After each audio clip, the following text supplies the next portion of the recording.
जी हाँ, नमस्कार दोस्तों। एक बार फिर से मैं हाजिर हूँ एक क्राइम की कहानी लेकर। ये कहानी एक बच्चे की है जिसने सिर्फ इसलिए कत्ल कर दिया मज़ा लेने के लिए कि कत्ल होने के बाद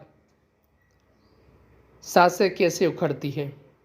जी हाँ, क्राइम की इस खौफनाक कहानी के जरिए हम बच्चों से जुड़ी एक ऐसी कड़वी हकीकत पेश करने जा रहे हैं जिसे पढ़ने के बाद आप चौंक जाएंगे। बच्चे हमारी आबादी का करीब 48% हिस्सा है। जिस उम्र में बच्चों के हाथों में कलम होना चाहिए, उन हाथों में बंदूकें हैं। जिन हाथों में किताबें होना चाहिए, वो हाथ खून की स्याही से लथपथ हो रहे हैं।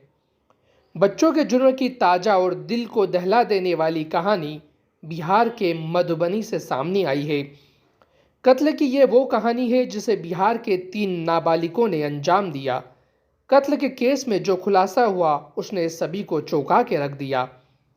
बिहार के मधुबनी जिले में 14 फरवरी की सुबह नरुआर फ्लाईओवर के नीचे पुलिस को एक लाश मिली। NH-57 पर खून से लथपथ लाश का मौका मुआयना कर पुलिस अफसरों ने लाश को पोस्टमार्टम के लिए भेज दिया। पुलिस के सामने सबसे पहले चुनौती थी कि लाश की शिनाख्त की जाए। जाहिर है, लाश की शिनाख्त होगी तभी कातिलों तक पहुंचा जा सकता है। लाश की शिनाख्त के बाद पुलिस को कातिलों तक जाना था। लिहाजा मधुबनी पुलिस अधीक्षक ने DSP अशोक कुमार के नेतृत्व में एक टीम बनाई। पुलिस को लाश की तस्वीरों को सोशल मीडिया पर शेयर किया। अगले ही दिन कुछ लोगों ने पुलिस से संपर्क किया और लाश की शिनाख्त की। लाश की पहचान भैरव स्थान थाना इलाके के रहने वाले कतना मोहनपुर गांव देवेंद्र यादव उर्फ देबू के तौर पर हुई। देबू पेशे से ड्राइवर था जो प्रमोद कामत की स्कॉर्पियो चलाता था। पुलिस ने प्रमोद कामत से संपर्क किया तो पता चला कि 14 फरवरी को स्कॉर्पियो की भाड़े पर बुकिंग की गई। सवारियों को राजनगर से भैरव स्थान जाना था। 13 घंटे की लगातार मशक्कत के बाद पुलिस ने जो खुलासा किया वो हैरान था।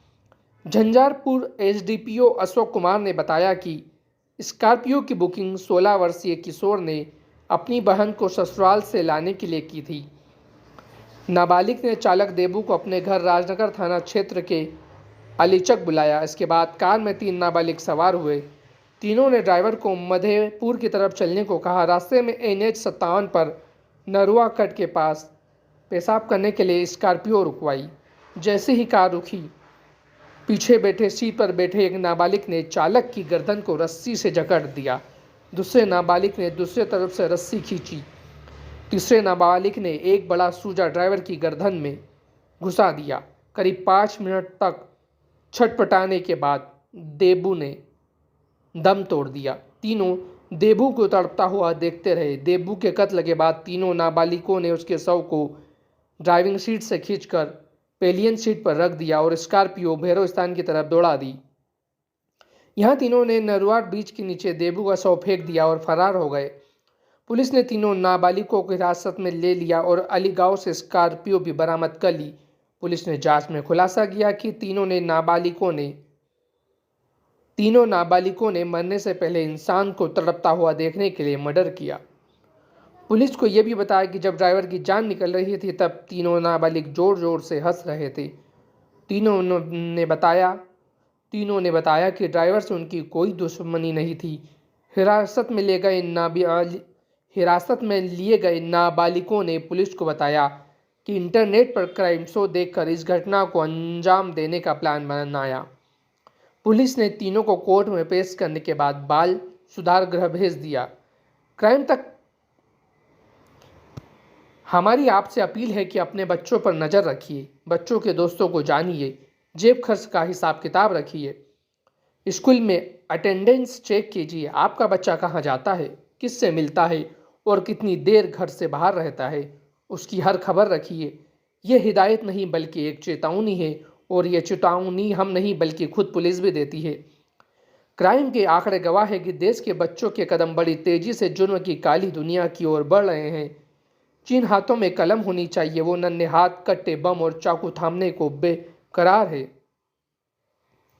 10 से 16 साल तक के मासूम बच्चे लूट, कत्ल, झपटेमारी, चोरी, जेब कतरी और बलात्कार जैसी संगीन वारदातों को अंजाम दे रहे हैं। आप ये जानकर और हैरान रह जाएंगे कि इन बच्चों में लड़कियों की एक बड़ी जमात शामिल है जो क्राइम की काली दुनिया में दस्तक दे चुकी है। सवाल ये है, आखिर ये बच्चे तेजी से क्राइम की दुनिया का रुख क्यों कर रहे हैं? क्या इसके लिए माँ बाप जिम्मेदार है, स्कूल कॉलेज जिम्मेदार है, या इस बदलते दौर में हम अपने बच्चों की ज़रूरतों को नज़रअंदाज कर रहे हैं? जयराम के इस नए ट्रेंड की बात यह भी है कि बच्चों से क्राइम करवाने वाले कई गिरोह बाल कानून का फायदा उठा रहे हैं। ये केन बाकायदा संगठित तौर पर ड्रग तस्करी, चोरी, जेब कतरी का काम बच्चों से करवाते हैं। ऐसे में अगर कोई बच्चा कहीं पकड़ा भी जाए तो असली मुलजिम पुलिस की पकड़ में नहीं आता और बाल कानून के तहत बच्चा थोड़े वक्त बाद रिहा हो जाता है। आज के दौर में महंगे कपड़े, कीमती गाड़ियों, छोटी उम्र में गर्लफ्रेंड के शौक